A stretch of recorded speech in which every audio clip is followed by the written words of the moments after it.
Rev up your engines!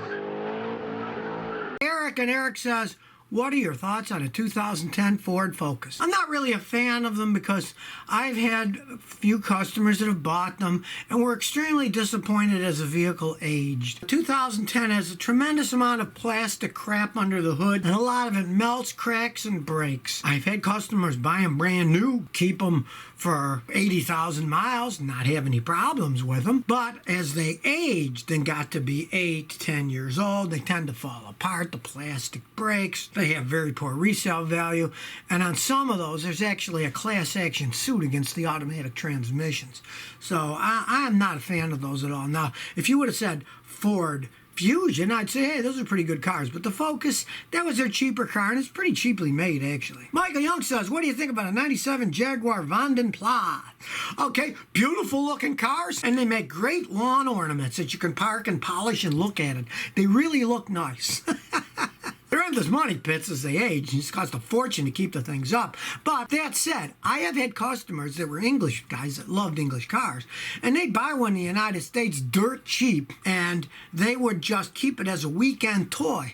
And they'd only put like 1,000 miles a year on the vehicle. And then they didn't care. If they bought them with low enough mileage and they weren't completely falling apart, they could be a fun toy. But don't ever buy one of those things and think you can use it as an everyday driver and put 15,000 miles a year on it without bankrupting you. Lee Schaefer asks, were those little 50s Thunderbirds good cars mechanically or nothing but trouble? Well, in their day, they were good cars. But you got to take in consideration, you're talking about the 1950s, and that was like almost 70 years ago. You get a car that old, it's going to be nothing but trouble. I know guys here in Houston that have them, and they keep them for parades and stuff and car shows. They don't drive them around much. There's no air conditioning. The original ones didn't even have seat belts in them, and they're big, heavy vehicles with giant V8 engines, so they're tremendous gas hogs too. It's more of a collector's thing. If you like them, you buy one and collect them, and if it's got the original serial numbers and everything, it's worth a lot of money. Then you just upkeep it and keep the insurance on it in case it's stolen, and then when you're tired of it, you sell it to another collector. They're not an everyday driver thing. Tony B says, Scotty, I have a leak in my power steering in an '02 Grand Cherokee. Could it be the pump, the reservoir, or the lines? It seems to be leaking from the side of the pump. Well, it sounds like the pump. 1,500 PSI pressure. It's a lot of pressure. What you want to do is, you can never miss it this way. You get some ultraviolet leak dye. Stuff doesn't cost much. You can get a kit at AutoZone for like 20 bucks. You put a little bit, maybe 1/4 of an ounce or so, in the power steering. Then you drive it around, and then with the little yellow sunglasses the kit comes with and a UV light, you search around.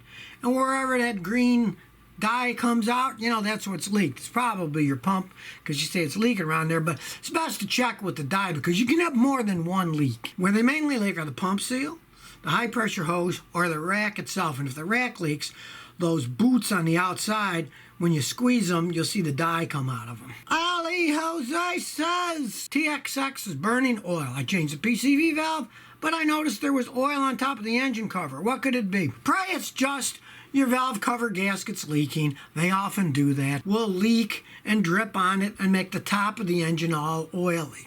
Change those. The gaskets themselves are cheap. The labor's kind of a pain, but change them out and see what happens. Now, if that doesn't fix it, and you change the PCV valve and it's actually burning oil, there's nothing you can do other than rebuild the engine. I would just live with it and add oil as it burnt, because I got customers with them and drive them years that way, and they just add oil. They keep a couple of plastic quarts in the trunk, and when it needs a quart, they put it in, and then when they run out of that, they get another couple of quarts to throw them in the trunk for when they need it. Obadiah Ismail says, what do you think about buying a used Maserati Quattroporte 2009 S?